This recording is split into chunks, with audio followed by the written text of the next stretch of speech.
वृंदावन बिहारी लाल की जय। विगत दिवसों से हम एक वीडियो देख रहे हैं और सुन रहे हैं आदरणीय पूज्य श्री मोरारी बापू जी को लेकर, जो सर्वथा अनुचित भी है, असत्य भी है और मिथ्या भी है। किसी भी महापुरुष के विषय में गलत बोलना, गलत कहना, ये श्रेष्ठता का लक्षण नहीं है। श्रेष्ठ व्यक्ति वही होता है जो दूसरे की बुराई में भी भलाई देखता है। जैसे बापू जी वर्षों से श्री राम कथा के माध्यम से विश्व में राम नाम का प्रचार कर रहे हैं। उनका सनातन धर्म के लिए, निम्बार्क संप्रदाय के लिए योगदान बहुत ही हम सब के लिए अनुकरणीय है और जो आगे भी रहेगा।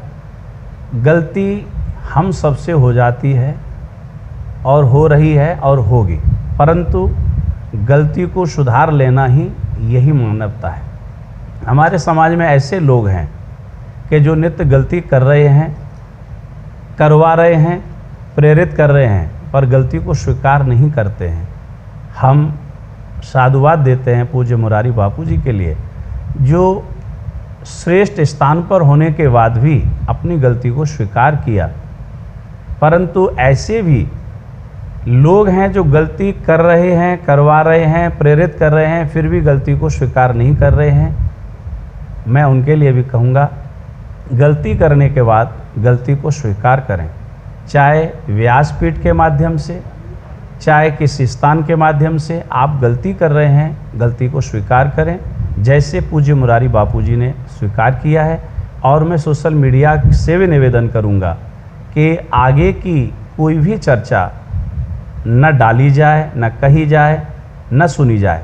कहते हैं पाप करना भी अपराध है, सुनना भी अपराध है, देखना भी अपराध है, और पाप को समर्थन देना भी अपराध है। अगर कोई व्यक्ति विधर्मी सनातन धर्म के विषय में बोलने की अगर दक्षता रख रहा है, साहस कर रहा है, तो दुस्साहस है।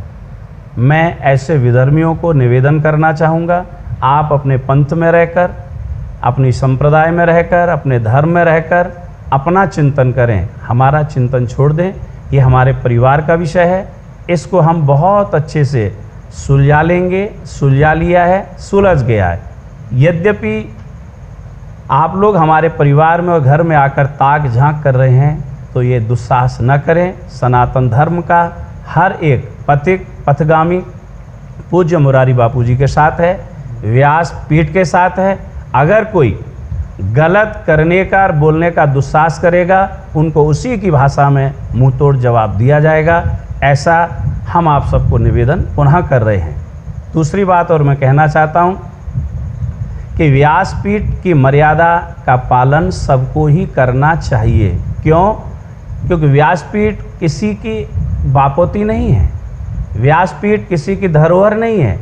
व्यासपीठ महापुरुषों की कृपा है, और उस कृपा को ये समझें कि हमें क्या बोलना है, और वही बोलना है जो आगे आने वाली पीढ़ी के लिए एक संदेश हो। क्योंकि कहा गया है आचार प्रथमो धर्मः, आचरण ही हम सबका प्रथम धर्म है। और धर्म का हिसाब कहीं नहीं होता, याद रखना, हमारे कर्मों का हिसाब होता है। जो हम बोल रहे हैं, सुन रहे हैं, देख रहे हैं, कर रहे हैं, इनका एक एक हिसाब, चाहे मेरा है, चाहे आपका है, चाहे सुनने वालों का है, चाहे देखने वालों का है, सभी के कर्मों का हिसाब निश्चित होगा। इसीलिए किसी के लिए, क्योंकि हमारे यहाँ लिखा हुआ है, बुरा जो देखन में चला, बुरा न मिलिया कोई, जो दिल देखा अपना, मुझसे बुरा न कोई।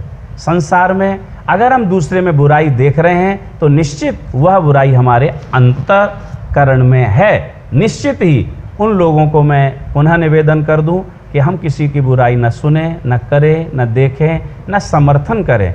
सत्य की राह चुनें, क्योंकि सत्य जहाँ होता है वहाँ विजय होती है। तो धर्म ततो जय। जहाँ धर्म है वहाँ सत्य है, और सत्य है वहाँ विजय निश्चित होती है। अगर आप और हम लोग इसी प्रकार से एक दूसरे का कटाक्ष करते रहेंगे, तो निश्चित ही हम कमज़ोर हो जाएंगे। मैं पुनः सनातन धर्म के सभी अनुयायियों से निवेदन करता हूँ, चाहे वो सुनने वाले हैं, चाहे मानने वाले हैं, चाहे देखने वाले हैं, चाहे सनातन धर्म परंपरा पर चलने वाले हैं, उन सभी मित्रों को पुनः निवेदन करूंगा कि आप अपने पैरों पर कुल्हाड़ी ना मारें। और कानून क्या कहता है उसे पहले पढ़ें, फिर समझें, फिर बोलें। हमने महापुरुषों सुना है, पहले सुनो, पढ़ो, समझो, तोलो, फिर बोलो। अगर ये भाव व्यास पीठ पर बैठने वाले व्यक्ति स्वीकार कर लेंगे तो निश्चित ही सनातन धर्म के विषय में कोई कटाक्ष नहीं करेगा। यह जो चर्चाएं हुई हैं विगत दिनों से, वास्तव में हम सभी धर्माचार्यों के लिए, जगत गुरुओं के लिए, कथाकारों के लिए, रासाचार्यों के लिए, ज्योतिषाचार्यों के लिए, कर्मकांड करने वाले ब्राह्मणों के लिए और तीर्थों में रहने वाले तीर्थ पुरोहितों के लिए चिंतन का विषय है। यह मंथन का विषय है, एक दूसरे पर कटाक्ष करने का विषय नहीं है। अगर हम अब नहीं संभले तो फिर संभल नहीं पाएंगे। आगे आने वाली पीढ़ियों को गर्त में ले जाने की जिम्मेवारी हम सबकी होगी। मैं पुनः वृंदावन से अपने सभी विद्वानों की तरफ से मुरारी बापू जी के लिए जो उन्होंने क्षमा मांगी है महान संत होकर, क्योंकि सच में क्षमा वही मान सकता है जो महान हो, और वह महानता कार्य हमारे पूज्य बापू जी ने किया है। इसके लिए संपूर्ण धर्माचार्य या तीर्थ विद्वान महापुरुष भक्त समुदाय बापू जी के साथ है। उन्होंने कोई गलती की हो गई होगी, वाणी है, वाणी का व्यवहार कभी कभी गलत भी हो गया होता है, परंतु जो 3 बार उन्होंने क्षमा याचना की है ये सरल व्यक्ति का काम नहीं, महान व्यक्ति का कार्य है। मैं इसके लिए पूज्य बापू जी के लिए साधुवाद देता हूँ और वह हिम्मत न हारें। सारा समाज पहले भी आपके साथ था, आज भी साथ है और आगे भी साथ रहेगा। कोई विधर्मी आपके लिए अगर कुछ करने का और बोलने का दुस्साहस करेगा तो उसको मुंहतोड़ जवाब उसी की भाषा में दिया जाएगा जो उन्होंने दिया है। वंदे ब्रज वसुंधराम, वृंदावन बिहारी लाल की।